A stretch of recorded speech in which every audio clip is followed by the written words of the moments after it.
Esta mensagem é dirigida a todos os meus alunos, ex-alunos, futuros alunos e leitores. Quando eu comecei o meu seminário de filosofia em 1987, o objetivo principal era tentar formar uma nova geração de intelectuais brasileiros livre dos vícios que tinham transformado a vida intelectual no Brasil numa palhaçada comunista indigna da menor atenção, exceto como objeto de desprezo. As causas principais de tudo o que se passou no Brasil, na política brasileira, desde então, de passado já 20 anos, são para mim bastante evidentes. Em primeiro lugar, a deterioração da Igreja Católica, que a partir do Concílio Vaticano II foi sendo cada vez mais infiltrada por comunistas, uns mais ostensivos, outros mais camuflados, e que foi, aos poucos, perdendo toda a sua força espiritual e a sua capacidade de irradiar sobre a nação uma influência benéfica. Eu sei que hoje fica até difícil para as pessoas que nasceram já nas últimas décadas e que viveram dentro disso como um fato consumado, compreender de que eu estou falando. Mas para aqueles que ainda têm alguma recordação do que era a intelectualidade católica, vamos dizer, todas as primeiras décadas do século XX, tá certo? E que tem ideia, vamos dizer, do poder, do vigor intelectual com que essa intelectualidade reagiu às tendências ideológicas brutais do século XX, pode medir a diferença entre o que a Igreja Católica era antes do Concílio Vaticano II e no que ela se transformou depois. Pode-se dizer que o Concílio realizou plenamente o programa traçado 30 anos antes, porque o Concílio foi em 1963, 30 anos antes foi traçado o programa da ação comunista para a Igreja Católica por Antônio Gramsci. Gramsci dizia: nós não devemos combater a Igreja Católica, nós devemos entrar nela, esvaziá-la do seu conteúdo espiritual e transformá-la numa caixa de ressonância para a nossa própria mensagem. E isto foi feito assim à risca e foi feito com um sucesso enorme. Eu hoje acredito que o concílio esteve muito perto de destruir completamente a Igreja. Destruir, em primeiro lugar, é claro que por dentro, destruir no seu espírito, na sua missão, no seu senso do dever milenar que tem para com Deus e para com os fiéis, e diluir esse espírito num sistema alucinante de subterfúgios e desconversas que acabam por fazer do discurso católico nos últimos 30 anos nada mais do que um instrumento auxiliar da propaganda comunista no mundo. Isso aí sem exagero nenhum e sem retórica nenhuma. Mas só você... Às vezes é difícil as pessoas entenderem isso porque não tem a retaguarda histórica e não tem meios de comparação. Mas se nós sabemos o que era a vida intelectual católica naquela época e o que é hoje, a diferença é tão grande que já não parece se tratar da mesma entidade. Isto é algo que aconteceu de algum modo em todo o mundo, mas em nenhum lugar com tal profundidade e tal gravidade como no Brasil. Ao ponto de que, já há mais de 10 anos atrás, um dos grandes pensadores católicos do Brasil, o padre João Evangelista Martins Terra, dizia que a Igreja Católica no Brasil estava assim à beira do cisma Eu acho que esse cisma já aconteceu. Eu acho que a Igreja Católica no Brasil não tem nada mais a ver com a Igreja Católica no mundo. É só você ir entrar aqui nos Estados Unidos numa igreja qualquer, se tem uma missa, ouvir a pregação, você vê que você está no outro mundo. Tá certo? A mesma coisa na França, na Itália, etc, etc. Por toda parte existe um pouco de teologia da libertação, mas ela foi desarraigada por toda parte. Mas no Brasil ela veio para ficar e ela exerceu uma influência muito mais profunda, tá certo, do que a sua presença nominal deixa entrever. E a segunda causa foi, vamos dizer, na esteira dessa decadência da Igreja Católica, foi a destruição da intelectualidade brasileira em geral, tá certo?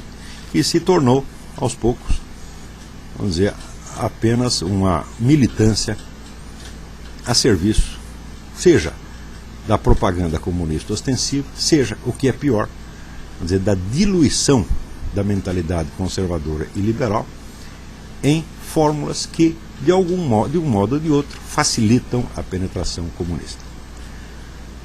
Vamos dizer, dos elementos mais graves dessa penetração é, vamos dizer, a disseminação daquilo que eu chamo de pragmatismo supra-ideológico. Eu acabei de escrever um artigo sobre isso para o Diário do Comércio e creio que lá vocês podem encontrar maiores esclarecimentos a respeito. Mas só para dar um resumo, é esse o nome que eu dou a esta ideologia que acredita que todo elemento ideológico pode ser extirpado da vida social e tudo pode ser decidido por critérios pragmáticos, critérios de mercado, critérios tecnocientíficos, etc, etc.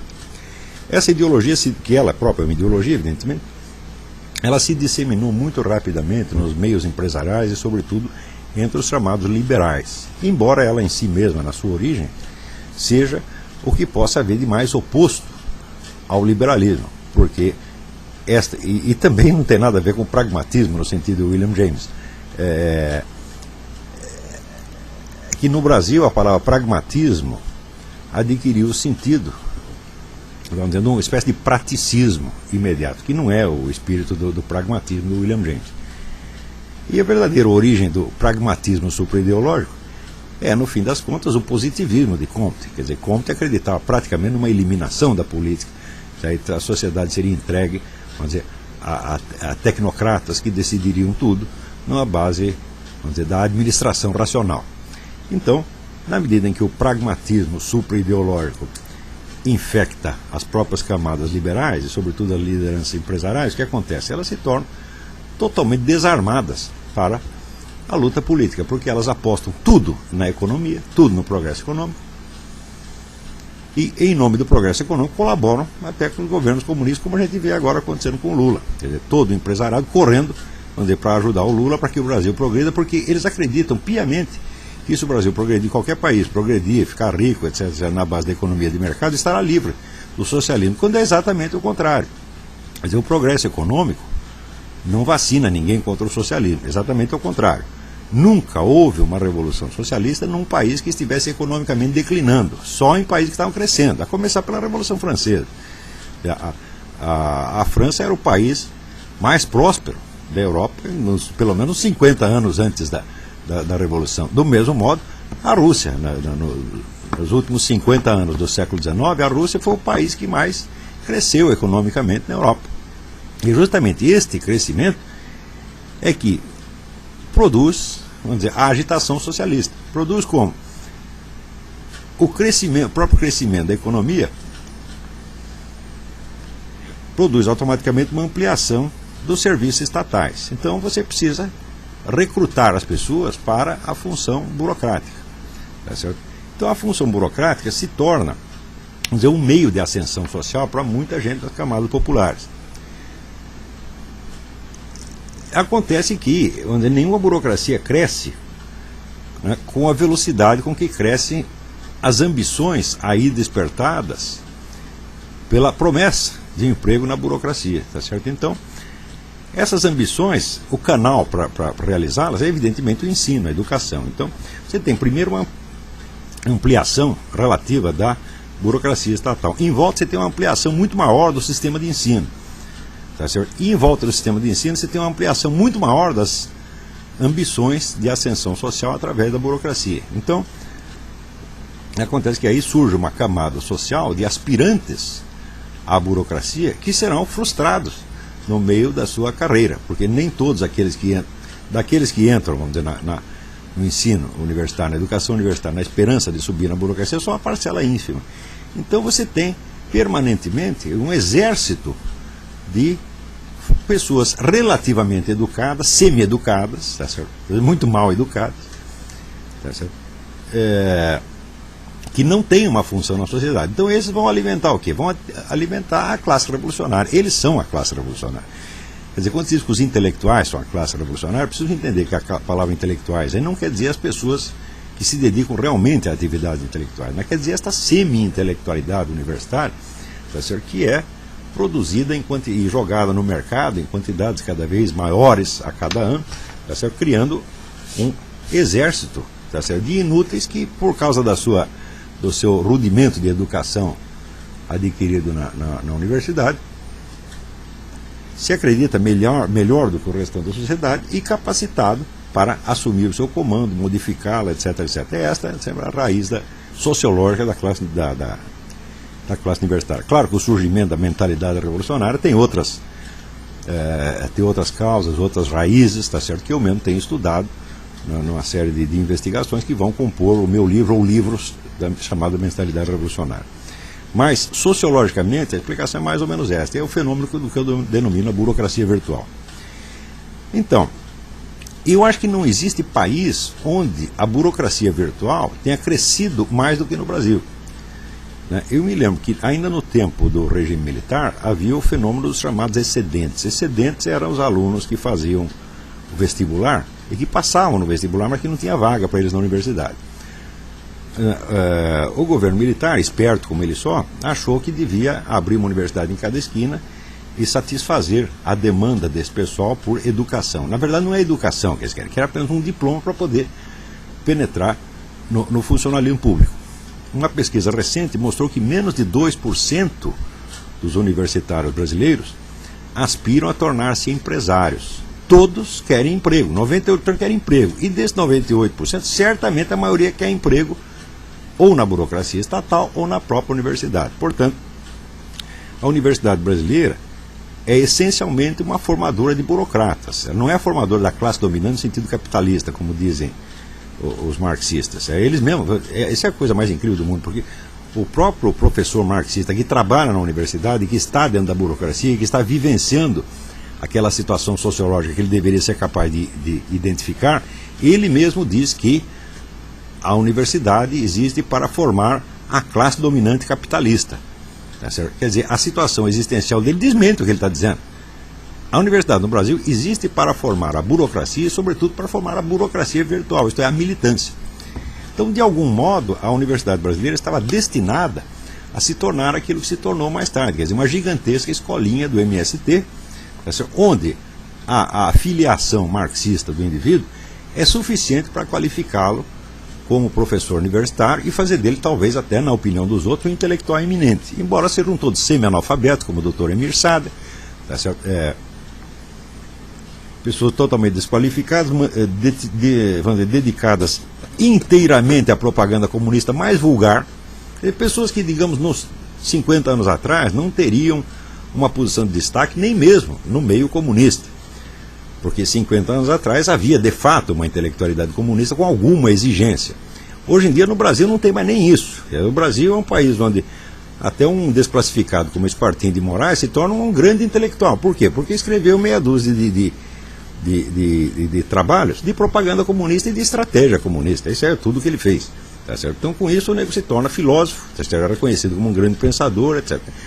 A universidade brasileira está repleta dessa gente. É claro que, a partir do instante em que aconteceu isso, em que isso, vamos dizer, se tornou um fato disseminado e dominante, onde praticamente não há mais lugar para ninguém, tá certo? Na universidade, a não ser para essas pessoas, é claro que o Brasil saiu da história intelectual do mundo.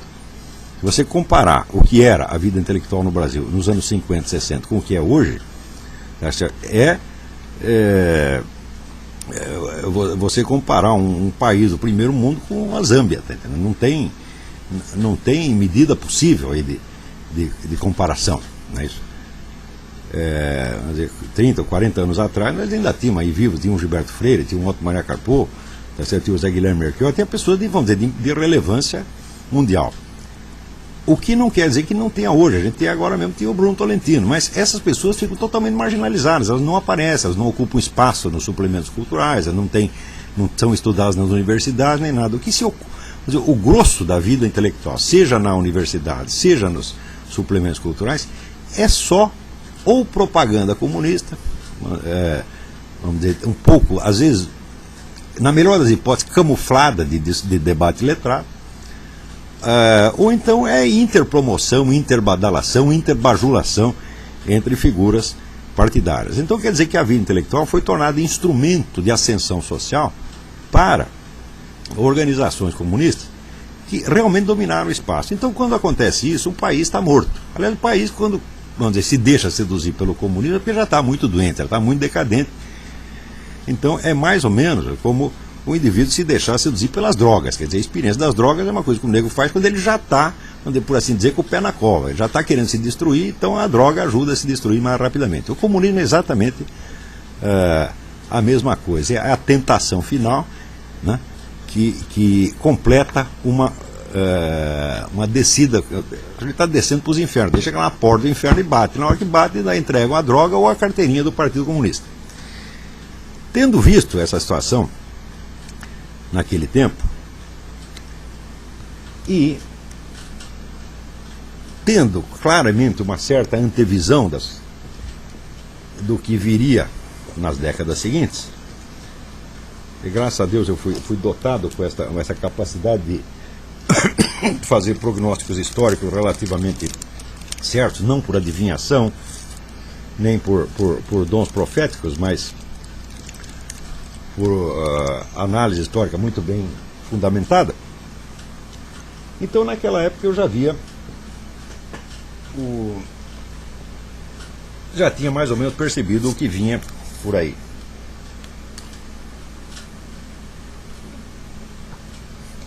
E foi justamente em vista disso que eu criei o meu curso, Seminário de Filosofia. Pois já que eu não podia interferir na situação da Igreja Católica, eu podia pelo menos ajudar a melhorar um pouquinho, a atenuar um pouquinho a segunda causa da debacle nacional, que é a decomposição da intelectualidade.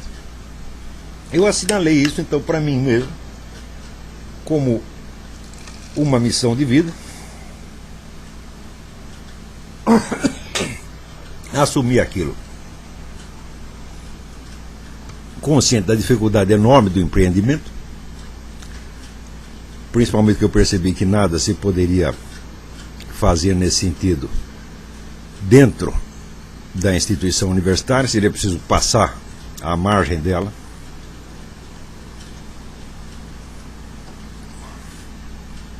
E de certo modo vencê-la e subjugá-la pela qualidade da nossa produção, pela qualidade do nosso trabalho. Então eu comecei com esse espírito, por assim dizer, missionário. No começo, as pessoas que se apresentavam para o curso nem mesmo entendiam qual era o objetivo daquilo. Porque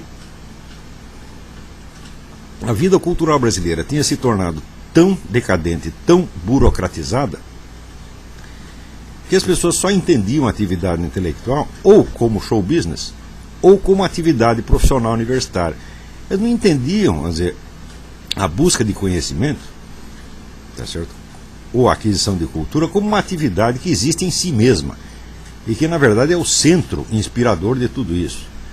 Então a vida cultural, a vida intelectual passou a ser uma função ou da mídia ou da universidade, em vez de ser, ao contrário, como sempre tinha sido, ela mesma a inspiradora dessas duas instituições e o motivo para a existência delas.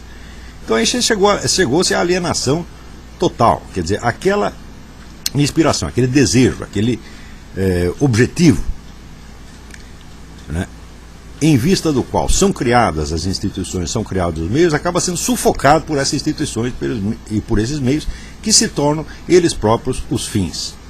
Mas aos poucos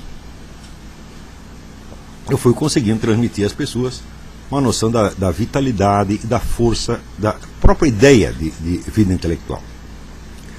Um livro que me inspirou nesta época foi o livro do padre Antonin Sertillanges, que se chama La Vie Intellectuelle, A Vida Intelectual.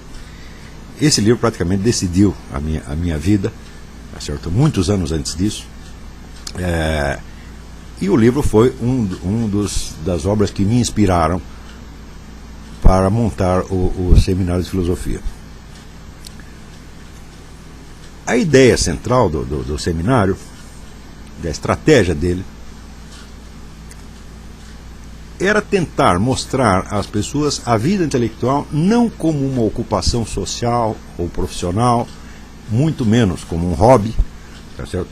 Mas como um estilo de ser, como uma maneira de viver e como um corpo de valores que deve orientar a construção da sua personalidade. Então o curso não se destinava, vamos dizer, a abrir carreiras para as pessoas, tá certo? E nem mesmo a habilitá-las para determinadas atividades concretas, seja no meio universitário, seja na mídia, seja no show business, etc, etc. A atividade principal era a autoformação da personalidade, usando como instrumento essencial a busca do conhecimento e a ampliação da cultura pessoal e a qualificação do indivíduo para as tarefas científicas, filosóficas e artísticas superiores, consideradas independentemente da estrutura social e econômica na qual iriam se apoiar. Em suma, a ideia era fazer intelectuais, pensadores, artistas de altíssimo nível.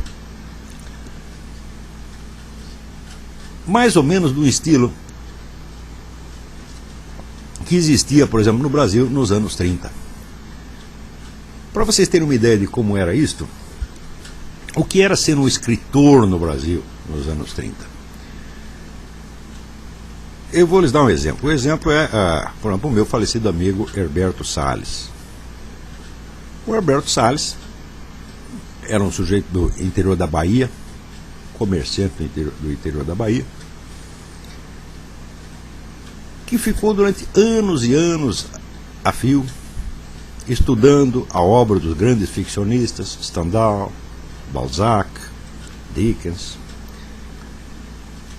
adestrando-se no uso da língua portuguesa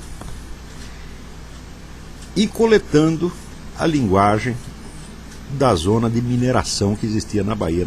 A Bahia era uma zona importante de mineração na época.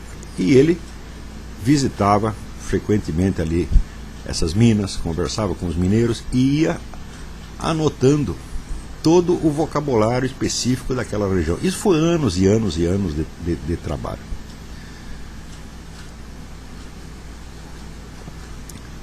E com isso ele compôs um romance chamado Cascalho. Tá certo? Um romance que é de uma riqueza linguística absolutamente fora do comum. E então ele mandou um exemplar daquilo para o Aurélio Buarque de Holanda, no Rio de Janeiro. O Aurélio disse imediatamente: ó, menino, você vem aqui. Tá certo? Nós vamos ter que publicar esse livro.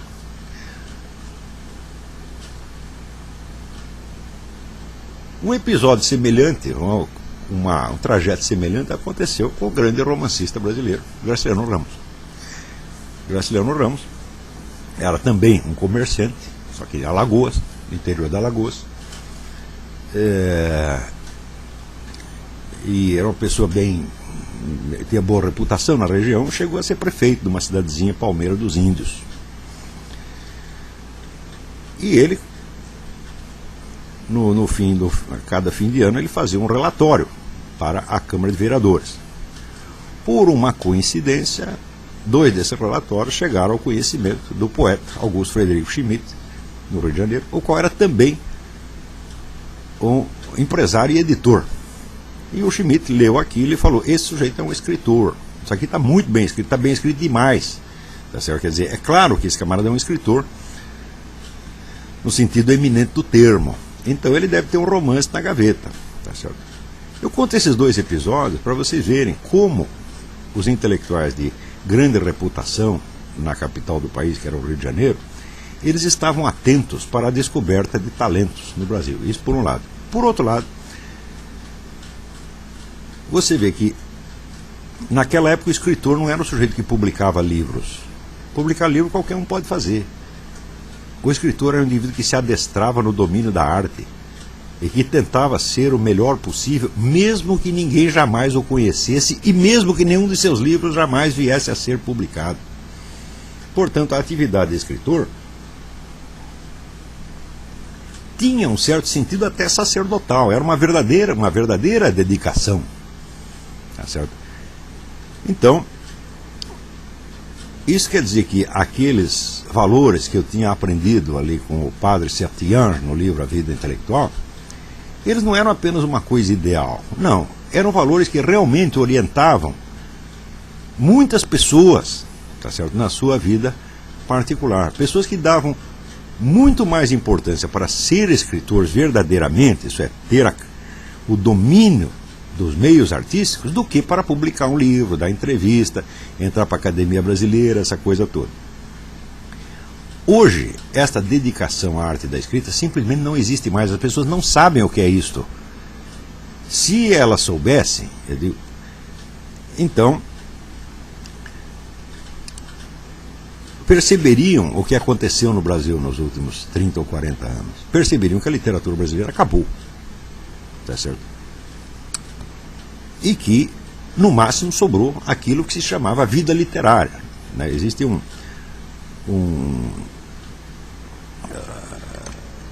contraste entre o que é a literatura enquanto tal, quer dizer, a arte, e a vida literária, quer dizer, a vida das editoras, das academias, né? Os contatos sociais, etc, etc. Sobrou isto apenas. A atividade criativa, a literatura, acabou mesmo. Ela quase foi revigorada um tempo graças a este aporte fabuloso que foi a vinda do Bruno Tolentino, tá certo? Que é um indivíduo cuja carreira não é devida ao meio brasileiro de maneira alguma, porque ele viveu 30 anos na Inglaterra. E ele, com o que ele aprendeu lá, ele veio e deu esta injeção de vitamina na literatura brasileira, injeção que ninguém aproveitou. As pessoas viraram as costas àquilo. Para você ver como o Brasil se tornou incapaz de assimilar a grande literatura, até os camaradas que em outras épocas eram capazes, se tornaram incapazes. Se você ler a crítica que o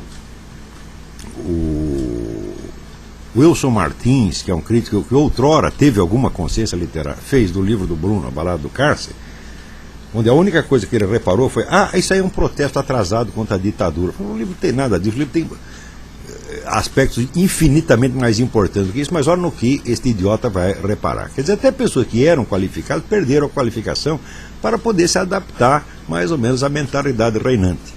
Tudo isso pode ser resumido naquele famoso verso de Antônio Machado: "Quán difícil es quando todo baja, no bajar também." Quer dizer, como é difícil quando tudo está caindo você não cair também. Tá certo? Então, o meu seminário de filosofia foi feito para ajudar as pessoas que não quisessem cair, as pessoas que quisessem conservar a sua qualificação para a grande atividade intelectual, tá certo? Mesmo que não pudessem chegar a exercê-la profissionalmente. Note bem que Graciliano Ramos já tinha 40 e tantos anos quando Schmitt descobriu aqueles dois relatórios e desconfiou que o sujeito era um romancista escondido. Tá certo? Então, isso é para você ver que naquele tempo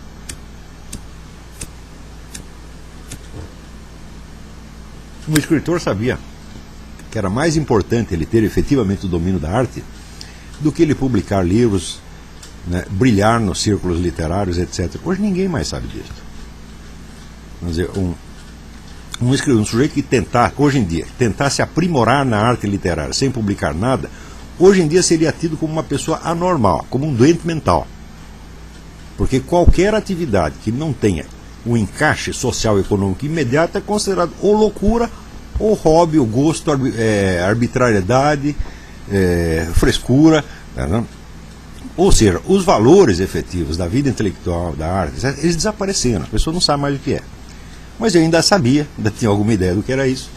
Sabia que sem isso a cultura brasileira ia se tornar, né, toda essa galinhagem que se tornou, e que era preciso tentar preservar alguma coisa e, se possível, lançar sementes maiores para o futuro.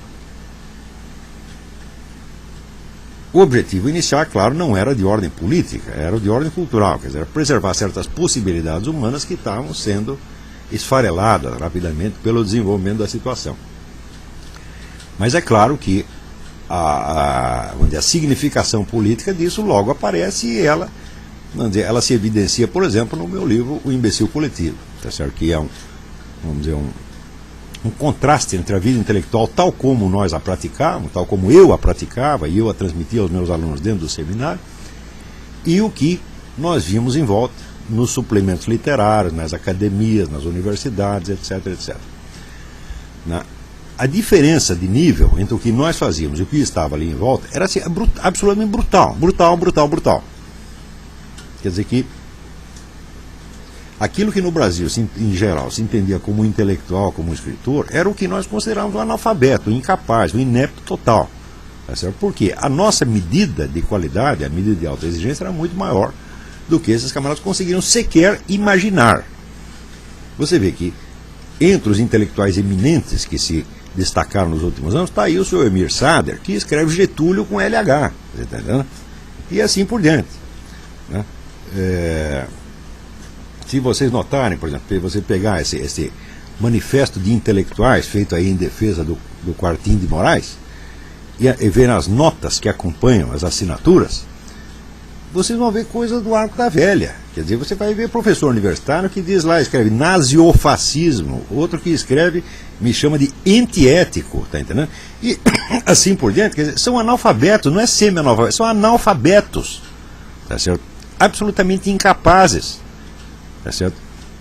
Então, são pessoas que não poderiam ser, eles poderiam ser no máximo professor primário de escola do interior, de escola isolada do interior, mas na melhor das hipóteses, tá certo? E, no entanto, estão aí como professores universitários e um fica alisando o outro. Asinum asinus fricat, quer dizer, um asno afaga o outro asno. É o que nós estamos vendo no Brasil. É uma calamidade intelectual como nunca se viu no mundo. Não há nada de parecido em país nenhum. Quando você vê situações, vamos dizer, de extrema decadência, decomposição cultural, como aconteceu na Alemanha entre as duas guerras, aquilo, comparado com a situação brasileira, parece uma coisa paradisíaca. Quer dizer, a produção intelectual alemã na época da decadência é um negócio maravilhoso comparado com o Brasil. Se você pega a Rússia antes da Revolução, que também foi um período de decadência, aqueles escritores, aquelas discussões públicas que havia na Rússia, então, comparado com o que tem no Brasil, nossa, parece a conversa dos anjos. Né? Então, eu sei que para quem está aí dentro do Brasil, a pessoa, vamos dizer, não há nada com que o ser humano não se acostume. Tá certo? Eu recomendo até um livro do Erich Maria Remarque, que chama Centelha de Vida, que é a vida num campo de concentração. Você fica até num campo de concentração, quando você já está pesando 32 quilos, você entra pesando 80, dá um tempo que você está pesando 32 quilos, né? Quer dizer, você já não se distingue do poste, fica difícil distinguir você e o poste, tá certo? Até aí você se acostuma, e você cria um cotidiano de alguma maneira, tá entendendo? Um cotidiano, uma linguagem, hábitos, etc, etc. E se baixasse para 21 quilos, também você ia se habituando até morrer, tá, né? Então o ser humano se acostuma com as piores coisas. Quer dizer, se ele se acostuma com a semivida, né, com aquela centelha de vida que fala o Remarque, tá? Só sobra aquela centelhazinha, o sujeito já está semi-morto. Se o sujeito acostuma até com isso, por que não vai acostumar com uma degradação intelectual, tá certo? Que coloca o brasileiro num nível quase animal hoje em dia, tá certo? A pessoa não só se acostuma quando ela não repara mais nada de anormal, tá certo? A não ser em duas hipóteses: ou que ela tenha a recordação clara de uma etapa anterior, de que ela tenha absorvido esta etapa anterior, porque tem gente aí que está com 70, 80 anos, como Emir Sader e outros, e não absorveram nada, tá certo? Ou seja, nessas duas hipóteses, ou você absorveu a etapa anterior, ou você tem um contato permanente com fontes de produção cultural no exterior, com as quais você possa comparar. Então, você chegando aqui nos Estados Unidos, por exemplo, você vê a quantidade de revistas culturais de altíssimo nível que tem aqui, é uma coisa com que o Brasil não pode nem sonhar. O brasileiro não consegue imaginar aquilo nem quantitativamente. Agora, acompanhar os debates, eu digo, no Brasil, acompanhar os debates intelectuais dos Estados Unidos é impossível. Se você pega os nossos suplementos literários, suplementos culturais, dirigidos por pessoas que são, então, onde são os donos da circulação das ideias, tá certo? Ou os debates na universidade, então, vamos dizer, são os outros acionistas majoritários da cultura brasileira, todas as pessoas são incapazes de acompanhar a circulação das ideias aqui, incapazes de acompanhar até quantitativamente, ou seja, incapazes de ter uma ideia formar uma ideia do volume. Não é isso? Então, como o nível de inteligência, de consciência da igreja e da intelectualidade baixou a esse ponto, você imagina quanto baixou a dos outros. Então, eu que dou aula já, comecei a dar aula antes do seminário de filosofia, muito antes, eu tenho aproximadamente uns 30 anos de prática de dar aula.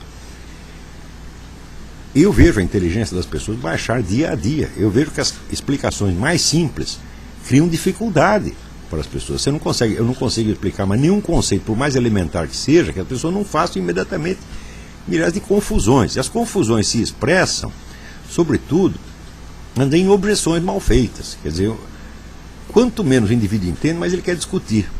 Porque é uma fatalidade da mente humana que ela funcione dialeticamente, quer dizer, ela funcione por pares de opostos. Tá certo? Então, dada uma ideia, você automaticamente pensa a ideia contrária. Tá certo? Geralmente, esta dialetização das ideias é feita dentro da sua mente e você logo chega a uma conclusão. Mas quando para, quer dizer, o sujeito deu uma ideia aqui, né? Normalmente, deu uma ideia, você cria uma ideia oposta, depois você cria uma ideia oposta a esta, e outra, você forma um sistema dialético, isso é quase instintivo no ser humano. Quando esta coisa para, então acontece o seguinte, você dá uma ideia aqui, o nego pensa imediatamente uma ideia contrária e aí paralisa. E daí ele pega essa ideia contrária e apresenta para você como se fosse uma objeção, quando não é uma objeção, é apenas uma dificuldade mental dele. Tá certo? E é por isso mesmo que as pessoas que menos entendem são as que mais querem discutir. Por quê? Elas querem discutir porque não são capazes de pensar. Então alguém precisa pensar em voz alta para elas. Tá certo? Então, o número de discussões, o número de opiniões em circulação aumenta. Tá certo? Na proporção inversa da capacidade que as pessoas têm para discutir. E o Brasil é isso, é hoje. Quer dizer, é uma espécie de um galinheiro imenso, onde está milhões de galinhas cacarejando. Né?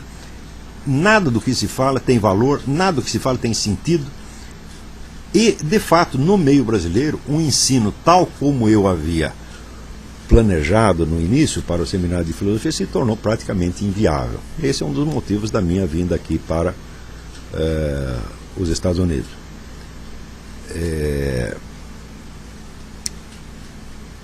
Mas é claro que, tendo vindo para cá, esta atividade ela não parou. Eu continuo por videoconferência, através do programa Throughout Speak, e através, em parte também, através dos artigos. Tá certo? Se bem que jornalismo no Brasil também é aquilo. O jornalismo cada vez mais é feito para pessoas que não querem ler, que não gostam de ler. Então, os artigos vão ficando cada vez menor. Né? O espaço disponível é cada vez menor. Então, eu fico impressionado, porque eu comparo os artigos de hoje com aqueles artigos do Otto Maria Carpo que eu coletei para o livro dos ensaios reunidos. Tá certo?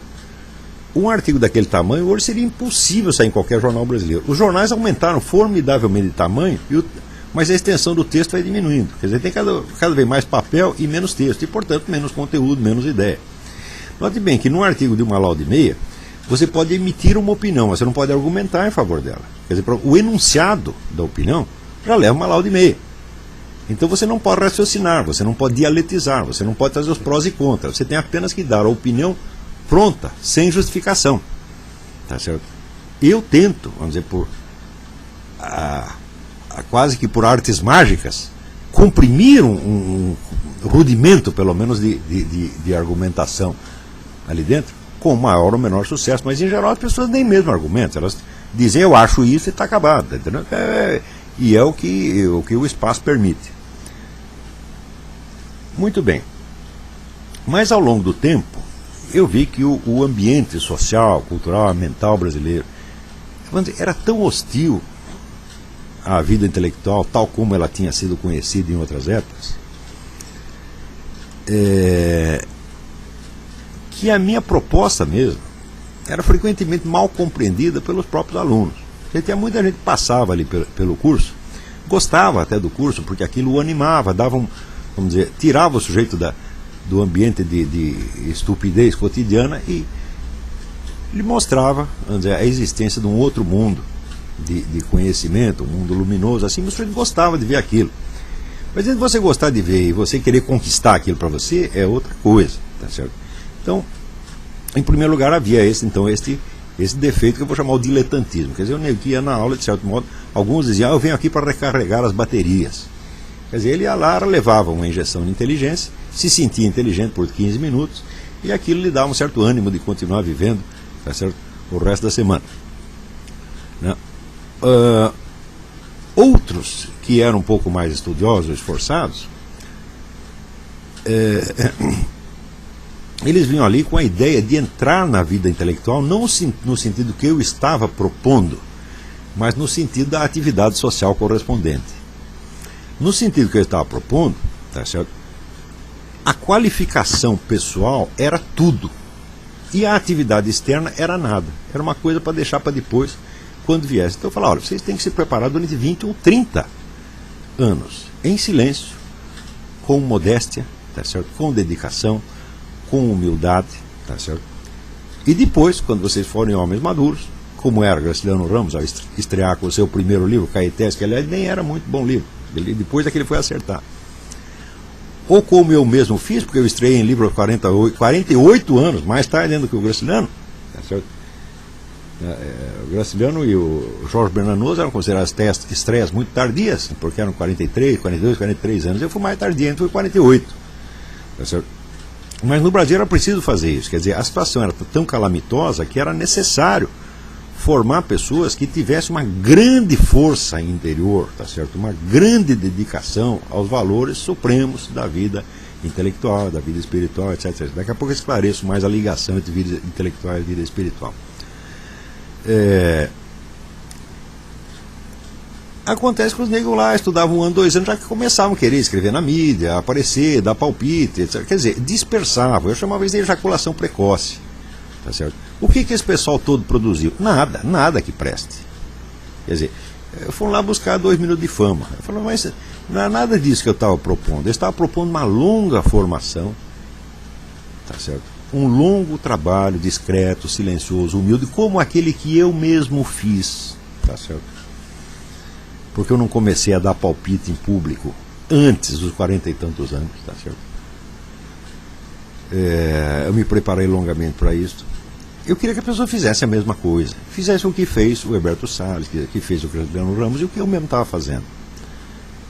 Ou seja, uma vida de dedicação com um espírito verdadeiramente missionário. Né? E eu vi que ninguém praticamente pegou isso.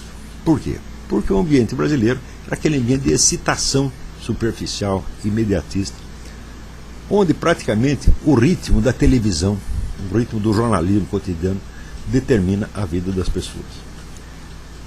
Curiosamente, nos anos 70, eu tinha escrito num suplemento cultural que eu fiz uma vez para um semanário que existia em São Paulo, nem sei se existe mais, Jornal da Semana. Eu escrevi um artigo que se chamava Imprensa e Cultura, e que eu dizia que, pelo menos no Brasil, estava bastante claro, vamos dizer, que a existência de uma cultura independente da mídia estava com os dias contados. Quer dizer, a mídia, o jornalismo cotidiano e o show business iriam engolir totalmente as manifestações culturais, de maneira que as pessoas não chegariam nem mesmo a conceber o que é cultura fora das atividades aí desenvolvidas. Ou seja, só entende a cultura como uma atividade social, não como posse, tá certo, de certas qualidades por um indivíduo. Não como cultura de si próprias, não como aprendizado e autoqualificação. Tá certo? Então, o sentido mesmo do que é ser um homem culto havia desaparecido completamente. Havia somente as atividades culturais e não mais pessoas cultas. Ou seja, tudo tinha se transformado apenas em simulacro, em esteroidade. Era um mundo de papelão.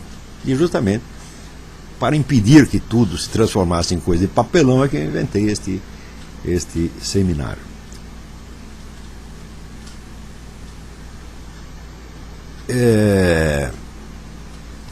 eu não posso dizer que eu fracassei totalmente neste empreendimento. Teve duas ou três pessoas que mais ou menos pegaram o espírito da coisa, mas a maioria não pegou, não. A maioria ainda acha que está ali, faz aquele curso, ele adquire algumas técnicas, porque o brasileiro tem essa coisa da técnica, né? Por exemplo,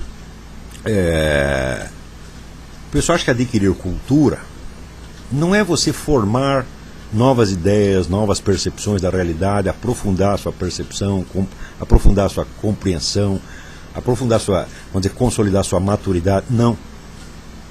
Adquirir cultura é adquirir técnicas para você expressar a visão do mundo que você já tem. Tá certo? Então eu vejo que muita gente, por exemplo, não entende do que eu estou dizendo, mas me escreve assim dizendo: admiro muito a sua técnica, né? A sua técnica de persuasão. Chega a ser cômico, né? De tudo que você está fazendo, o indivíduo pega aquilo que ele acha que é uma técnica de persuasão, né? Então, o que se entende por cultura no Brasil é uma estupidez tecnicamente qualificada, tá certo?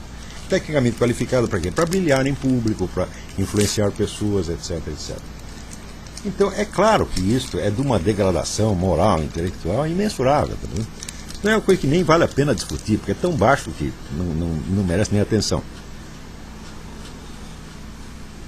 Mas eu vejo que no decorrer dos tempos,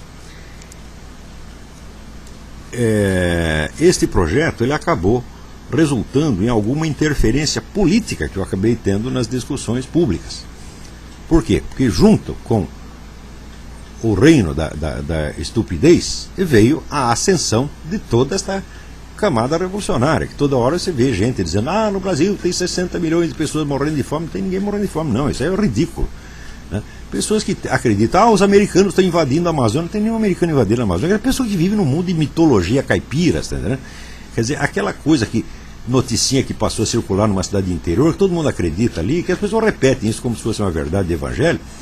Isso se tornou no Brasil matéria de ensino universitário, meu Deus do céu. O número de pessoas que acreditam nisso é assombroso, não é isso? Então,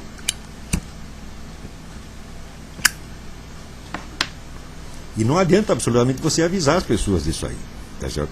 Quer dizer, qualquer besteira que seja colocada em circulação pela propaganda comunista é automaticamente aceita pela universidade, por toda a mídia, tá certo? E pela opinião pública letrada, entre aspas, do dia para a noite, como se fosse uma verdade definitiva.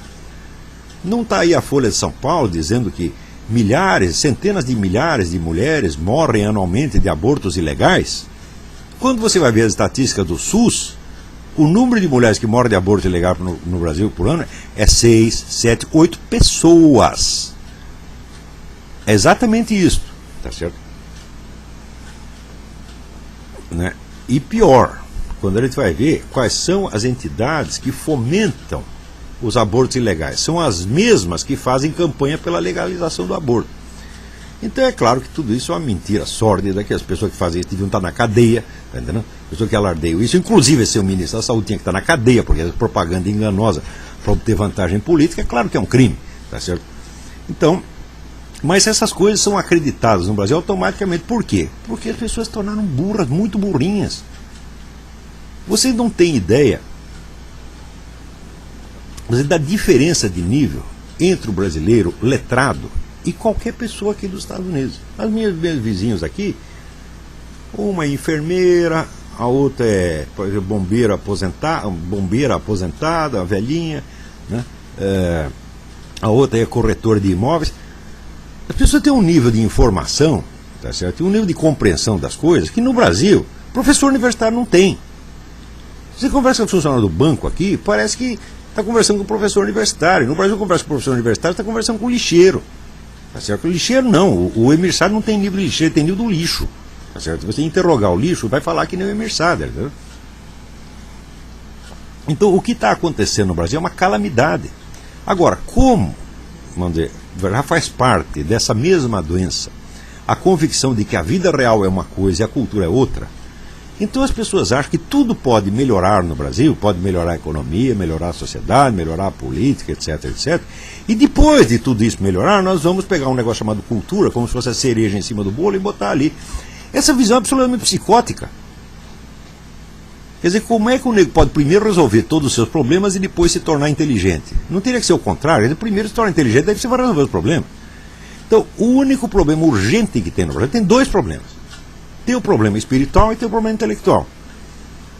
O espiritual significa sanear a igreja. Pegar todos esses vagabundos comunistas que se infiltraram e botar para fora.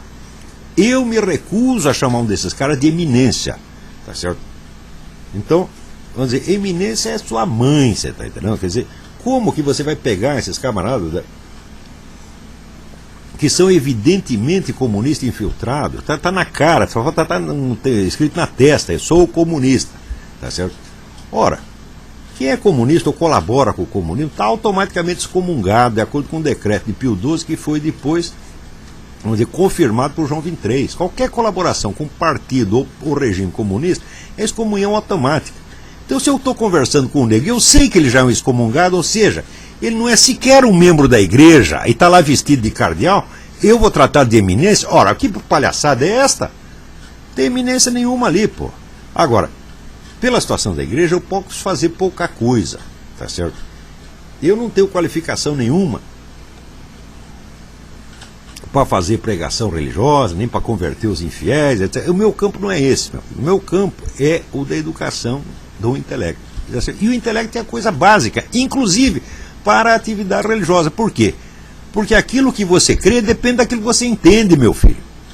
Tá certo? Quer dizer, você não pense que o simples fato, tá certo, de você subscrever certos artigos de fé torna você um cristão. Não torna de maneira alguma. Tá certo? Porque o cristianismo seu, ele vai estar em duas coisas. Ele vai estar no conteúdo dos seus pensamentos efetivos, aqueles pensamentos que você tem por dentro, e vai estar na substância das suas ações reais. Ora, se você tem pouca consciência de si, tá certo? Se a sua vida mental é apenas uma superfície, uma tela de superfície, tá certo? Em cima de uma confusão inconsciente, medonha que tem dentro de você, e se você vive só na superficialidade, no falatório, e não tem ideia das camadas mais profundas da sua personalidade, você não sabe o que você está fazendo. E você não sabe nem quais são os seus pecados. Você não se conhece. Sem o autoconhecimento não existe cristianismo. Por quê? Existe no cristianismo um sacramento que se chama confissão. Como é que você pode confessar se você não sabe o que você fez, e não sabe o que você pensou, e não sabe qual foi sua intenção? Como é que você pode confessar se todo o conteúdo dos seus pensamentos é só falatório ouvido e não tem nenhum aprofundamento na realidade da sua alma? Tá certo? Então isso quer dizer o seguinte: se você não tiver educação para isso, você não vai ser cristão coisíssima nenhuma, você vai pensar que é. Pode ser até que Deus, na sua infinita misericórdia, aceite esse seu simulacro de devoção, porque diz, coitado, você é uma besta mesmo, mas não entende nada, então vamos botar ele pelo menos, a gente, né, mete o nego aqui no purgatório, no tempo, para ver se ele melhora, tá entendendo? Mas garanto para você que no purgatório, o que tu vai ter que fazer? Tu vai ter que estudar para ver se você adquire um pouco de consciência. No sentido em que eu formulei o seminário de filosofia, a aquisição de cultura e da qualificação intelectual era uma só e a mesma coisa que o aprofundamento e maturação da consciência individual. Consciência moral, sobretudo. Consciência moral não quer dizer que você vai ser santinho. Tá certo? Não é isso. Isso é outra parte do negócio. Não é bem a educação moral, mas a formação da o despertar da consciência moral. Tá certo? Não quer dizer que você vai ser santo e que nós vamos ter que fiscalizar a sua conduta e vamos te condenar pelos teus pecados. Né? Não fazemos nada disso. Eu estou pouco me lixando para isso. Tá certo? Só uma virtude nós vamos ter que cultivar aqui. E só uma virtude era visada pelo meu seminário de filosofia: a virtude da sinceridade, porque a sinceridade é a base da inteligência. A inteligência é a capacidade que o ser humano tem de captar a verdade. Você não pode captar nenhuma verdade sobre a sociedade humana, sobre a história, ou mesmo sobre as ciências, tá certo? Se você não é capaz de captar a sua própria verdade. E a sua própria verdade se traduz na narrativa que você faz dos fatos internos e externos da sua vida para você mesmo e para o próprio Deus. Por que para o próprio Deus? Porque Deus é o observador onisciente que não permite que você se engane. Quando a Bíblia diz assim, aquela expressão, Abraão caminhava diante de Deus. O que quer dizer que Abraão caminhava diante de Deus? Quer dizer que Abraão estava consciente de que Deus sabia o que ele estava fazendo, o que ele estava pensando, e que Deus sabia mais sobre ele do que ele mesmo. Portanto, na medida em que ele se abrisse para Deus, ele não ia mostrar para Deus só aquilo que ele sabia de si mesmo, mas aquilo que o próprio Deus estava lhe revelando dele mesmo nessa mesma hora. Quer dizer, quando você conta a sua vida para Deus, Deus conta para você muito mais sobre você mesmo do que você poderia contar para ele. Então, a sinceridade e, portanto, a confissão é a técnica do aprendizado, é a técnica fundamental da filosofia. Isto aí você aprende não só no cristianismo, você aprende com Sócrates também. Então, fazer da prática da sinceridade interior a base da autoeducação, esta era a norma central era e é a norma central do seminário de filosofia. Só que isto não serve para pessoas que estão afim ali ou de se divertir ou de recarregar suas baterias, mas somente para pessoas que entendem que a atividade intelectual assim concebida é uma atividade voltada para a salvação de um país que está se desgraçando. É a qualificação de pessoas para o exercício de uma função de emergência. Portanto, é uma educação para pessoas que estão dispostas a entrar nisso com o verdadeiro espírito missionário. Se as pessoas entendessem isto, tá certo? Entenderiam que esta proposta não é para você se divertir de vez em quando, e nem para você assistir 2 ou 3 aninhos de aula, e daí sair procurando, eu vou agora fazer um curso de mestrado, eu vou agora pegar um diploma de não sei o quê, eu vou ser professor não sei aonde. Eu não estou interessado em ajudar pessoas a progredir dentro de uma profissão decadente, estúpida e corruptora. Eu estou interessado em fazer pessoas e não dar qualificação profissional. Qualificação profissional, meu filho, você trabalha em qualquer coisa, você arruma um emprego no posto de gasolina, vai ser comerciante, como foi o Alberto Salles ou o Graciliano Ramos, até quase os 50 anos. Quer dizer, se eles podiam ter uma profissão humilde, ser grandes intelectuais, grandes artistas como foram, por que você não pode também? Por que você logo precisa brilhar e ser professor, doutor, de PhD, seja no Brasil, seja no exterior? Eu não vou, vamos dizer, dar o melhor de mim, aquilo que eu juntei, criei, tá certo? E aprendi durante 30 ou 40 anos, para ajudar moleque a subir na vida. Isso aí é carreirismo barato. Tá certo? Então, vamos dizer, o que nós precisamos neste seminário, tá certo? São pessoas que têm uma noção da altíssima missão da vida intelectual. Entendem que ela é nada mais, nada menos do que apostolado leigo. Ela parte da atividade cristã, parte integrante. E muitas vezes uma parte muito mais importante do que esses padres e pastores estão desempenhando aí. Agora, não é porque eu não estou falando em linguagem de Bíblia, não é porque eu não estou falando em linguagem religiosa, que a minha atividade não é apostolado. É apostolado sim, meus filhos. E vocês têm que entender isso. Tá certo? Frequentemente, mais importante e mais vital do que você ficar rezando na igreja, tá certo? E juntando dinheiro para a coleta da igreja. Eu sei o seguinte, quando você vai e dá dinheiro para o pastor, você acha que você está contribuindo para a causa de Deus. Agora, se você vem aqui e paga uma mensalidade deste curso, ou faz uma contribuição qualquer, você diz o quê? Estou ajudando o Olavo. Ajudando o Olavo é a mãe. Vamos parar com esta brincadeira. Isso é de uma incompreensão absolutamente vergonhosa. Tá certo? Eu não preciso da sua ajuda não, meu filho. Eu escrevo meus artigos, eu ganho meu dinheiro como profissional de imprensa e não preciso da sua ajuda. O que é preciso é juntar força, juntar pessoas e recursos para ampliar este trabalho, para que isto possa exercer o seu papel benéfico, a sua influência benéfica sobre a maior extensão que nós possamos alcançar. Tá certo? A salvação deste país depende muito mais desta atividade, tá certo, do que da atividade formalmente religiosa que muitos estão desempenhando. Porque toda esta atividade, se não for calçada, tá certo, no desenvolvimento da verdadeira consciência pessoal, tá certo, a qual só se desenvolve com muito esforço intelectual, ela vai ser nada, tá certo? Então é por isso que eu estou lhes passando esta mensagem. Eu aqui, tá certo, eu não estou aqui para ajudar a menininha a subir na vida e nem para divertir filhinho de burguês. A minha proposta é para pessoas que tenham o espírito missionário e que queiram dar a sua vida para esta missão, que é tão importante quanto a de socorrer os doentes ou pregar a letra do Evangelho. Porque aqui nós estamos fazendo algo mais do que pregar a letra. Frequentemente nós não nos referimos ao Evangelho aqui. Frequentemente nós usamos uma linguagem que não parece nada com a da religião. Só que é o seguinte, aqui nós estamos praticando a arte da verdadeira descoberta de si e da verdadeira confissão. Este é o espírito da filosofia, sobretudo da filosofia cristã. Tá certo? E sem isto, você não é absolutamente nada. Se vocês querem se inspirar, leiam os pensamentos de Pascal e as confissões de Santo Agostinho. São livros básicos da filosofia. E ali você vai... Ou então os diálogos de Sócrates. E você vai entender que a sinceridade, quer dizer, a capacidade de você declarar o que realmente você sabe, o que realmente você está percebendo, que não é uma capacidade fácil, tá certo?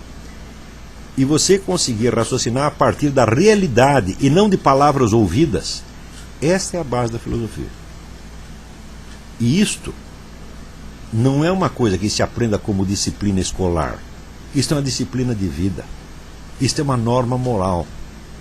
Aqueles que não estão interessados em aprender isso, eu não estou interessado em ensinar nada para vocês. Eu preciso de pessoas que queiram se dedicar ao cultivo desta virtude, que é essencial. Porque, note bem, qual é o primeiro mandamento? Amar a Deus sobre todas as coisas. Tá certo? Bom, você nunca vai conhecer Deus na sua totalidade, nem na sua essência. Você tem algumas qualidades divinas. Mas a primeira dessas qualidades é que Deus é a verdade. Aquele que não tem amor à verdade, não tem amor nenhum a Deus. Mas nós amamos a verdade, mas nós não a conhecemos. Então, o amor à verdade não é o amor a uma crença pronta. Não é o amor a certas frases que você acha que são verdadeiras, nem mesmo frases da Bíblia. O amor à verdade é a busca da verdade e a abertura do coração para aceitar a verdade tal e como ela se apresenta. Isso é uma disciplina de vida. Muitas vezes, esta disciplina, que é muitíssimo exigente, ela pode coexistir na pessoa com os piores defeitos de personalidade. Tá certo? Mas, aos poucos, ela mesma vai irradiando para o restante da personalidade e a pessoa vai melhorando. Eu tenho centenas de alunos que disseram para mim, são depoimentos, de como eles foram melhorando em todos os setores da vida. Vão se tornando mais honestos, mais consistentes, mais sinceros para com eles mesmos e com os outros. Tá certo? Ou seja, o método que eu uso aqui, ele funciona. Tá entendendo? Agora, ele funciona, não basta só eu ter o método certo. É preciso que o aluno venha com a intenção certa. Porque a educação é uma arte na qual o professor só cria o instrumento. A educação não é praticada pelo professor, a educação é praticada pelo aluno, meu Deus do céu. Quer dizer, a minha função aqui é como se fosse, vamos dizer, a do empresário de boxe. O empresário de boxe ele não vai subir lá no ringue e lutar. Não, o que ele faz? Ele monta o ringue, ele cria o espetáculo, atrai o público, tá, e dá o treinamento para os caras, daí eles têm que lutar. Tá certo? Agora, se você não quer lutar, se você quer ser só espectador, então o seu lugar de fato não é nesse seminário. Mas note bem, o Brasil precisa urgentemente de uma geração de pessoas mais consistentes, mais firmes, mais verdadeiras, que possam, discretamente e em segredo, e aprendendo as coisas e criando uma consciência mais firme. Tá certo? Daqui 30, 20 ou 30 ou 40 anos, ou 10, vamos ser otimistas, as pessoas podem criar uma nova cultura brasileira. Não dentro do establishment cultural e editorial, não dentro da mídia e não dentro da universidade. Tá certo? Simplesmente criar essas coisas. Pode crer que tão logo haja obras que testemunhem esta conquista interior, elas terão uma força por si, elas se irradiarão por si. Tá certo? Como diz o Cristo, ninguém acende uma luz para escondê-la. Então logo você tiver acendido, onde é a luz da sua consciência, e ela tenha iluminado a parcela da realidade, e você esteja em condição de verbalizar isto, tá certo? Não de dar opinião, porque dar opinião você pode dar agora, mas de verbalizar uma efetiva experiência interior da realidade, tá certo? Nós teremos criado uma nova cultura brasileira e ela se superporá a esta falsa cultura automaticamente, sem você precisar fazer nenhum grande esforço de propaganda. Quer dizer, esta era a minha esperança quando eu comecei o seminário de filosofia, e é nela que eu aposto ainda. Mas é claro que hoje eu estou mais velho e cansado e tive muitas desilusões no curso deste esforço, tá certo? Mas é a isso que dediquei a minha vida, e eu não vou mudar de caminho, né? A pior coisa do mundo é o sujeito dar certo na coisa errada, tá certo? Eu só quero dar certo numa coisa, e minha coisa é esta: é a atividade da filosofia e da educação, na qual, vamos dizer, o jornalismo pode servir às vezes como um instrumento auxiliar, mas só como instrumento auxiliar, e aliás muito, muito precário. Então este é o apelo que eu estou fazendo a alunos, ex-alunos e futuros alunos, leitores, que venham a este seminário, venham aprender as coisas que eu tenho para ensinar, mas venham com o espírito missionário, não venham com o espírito de se divertir ou com o espírito de seguir carreira universitária. Eu estou pouco me lixando para a sua carreira universitária, para a sua profissão. Se você não sabe como ganhar dinheiro por você, então, meu filho, você não tem qualificação para você estudar. Porque a primeira coisa é o homem aprender a se sustentar. Ele tem que ter um emprego e tem que se sustentar, tá certo? Depois disso, ele pode, vamos dizer, se dedicar a alguma atividade básica, tá certo? Então, não tente adquirir qualificação profissional aqui. Claro que você vai ganhá-la também, mas vai ganhar como uma espécie de fringe benefit, tá certo? Não faz parte da substância do que eu estou ensinando, tá certo? A minha ideia aqui é formar seres humanos conscientes e qualificados para a vida intelectual por ser portadores da virtude e da sinceridade. Sinceridade não significa você sair contando a sua vida para todo mundo, você não precisa contar para ninguém, você vai contar para você mesmo e para Deus. Porque é também o verso de Antônio Machado: quien habla solo espera hablar a Deus um dia. Aquele que fala consigo espera falar para Deus um dia. Falando consigo mesmo, investigando a sua realidade, confrontando com a realidade em torno, tá certo? Você vai adquirir uma certa consistência de discurso, tá certo? E você vai aprender a reconhecer a sua própria voz verdadeira, que vem de dentro, tá certo? E aí você pode até falar para Deus, com certeza de que Deus está te ouvindo. Fora disto, é tudo blá blá blá, tá certo? Então, fica aqui esta minha mensagem, que eu vou divulgar por todos os meios que eu disponho, meu site, passar para a internet. Espero que seja ouvida e compreendida. Muito obrigado a todos.